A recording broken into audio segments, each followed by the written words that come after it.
Julian کپکے آسمان سے گری اور زندہ بچ گئی۔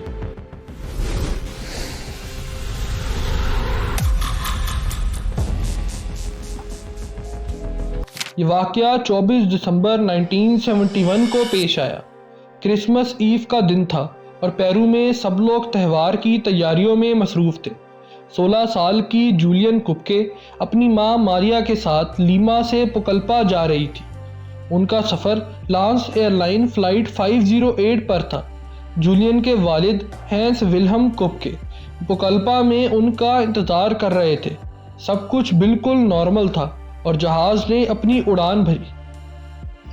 اڑان کے دوران جب جہاز ایمیزون کے گھنے جنگل کے اوپر تھا، تبھی اچانک موسم خراب ہونے لگا۔ آسمان پر کالے بادل چھا گئے اور بجلی چمکنے لگی۔ جہاز بری طرح ہلنے لگا۔ مسافروں میں خوف و ہرس پھیل گیا۔ جولین نے اپنی ماں کا ہاتھ پکڑ لیا۔ اچانک ایک تیز بجلی جہاز سے ٹکرائی۔ ایسا لگا جیسے کوئی بم پھٹا ہو۔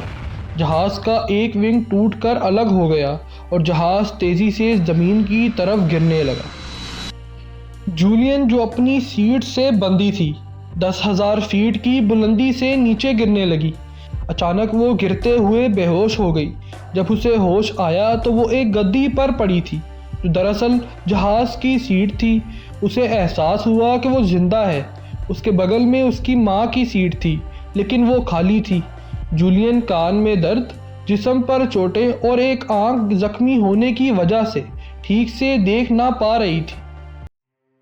جب جولین کو ہوش آیا تو اس نے اپنے گرد صرف گھنا جنگل دیکھا۔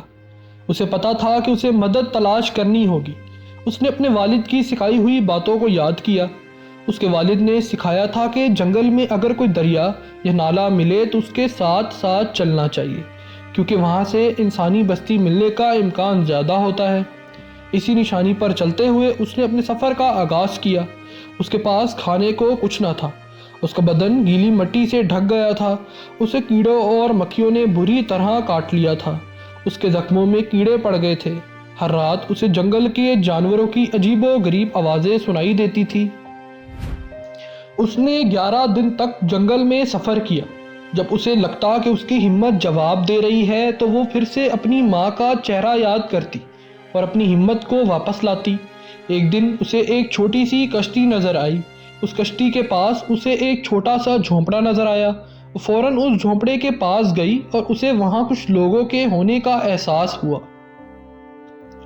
اس جھونپڑے میں کچھ لکڑہارے رہ رہے تھے۔ جب انہوں نے جولین کو دیکھا تو وہ حیران رہ گئے۔ اس کی حالت بہت خراب تھی۔ انہوں نے فوراً اسے کھانا دیا اور اس کے زخموں کا علاج کیا۔ انہوں نے جولین کو کشتی کے ذریعے ایک میڈیکل کیمپ تک پہنچایا۔ وہاں سے اسے جہاز کے ذریعے اس کے والد کے پاس لے جایا گیا۔ جب اس کے والد نے اسے دیکھا تو وہ رونے لگے۔ اس واقعے میں جولین کی ماں اور جہاز کے 91 مسافروں کی موت ہو گئی تھی۔ صرف جولین ہی زندہ بچی۔ جولین نے اس واقعے کے بعد اپنی زندگی کو جاری رکھا۔ وہ ایک ماہر حیات بنی اور اس نے ایمیزون کے جنگل میں ریسرچ پر کام کیا۔ اس نے اپنی کہانی دنیا کو بتائی اور اس پر ونگز آف ہوپ اور میریکلز آف دا سن جیسی فلم بھی بنی۔ جولین کی کہانی ہمیں یہ بتاتی ہے کہ اگر انسان میں ہمت ہو تو وہ کتنی بھی مشکل حالات سے گزر سکتا ہے۔ جولین کپکے آج بھی زندہ ہیں اور اپنی کہانی دوسروں کو سناتی ہیں۔ امید ہے آپ کو یہ حیرت انگیز واقعہ پسند آیا ہوگا۔ اگر آپ کو ویڈیو اچھی لگی ہو تو اسے لائک کریں اور اپنے دوستوں کے ساتھ شیئر ضرور کریں اور چینل کو سبسکرائب کرنا نہ بھولیں۔ شکریہ۔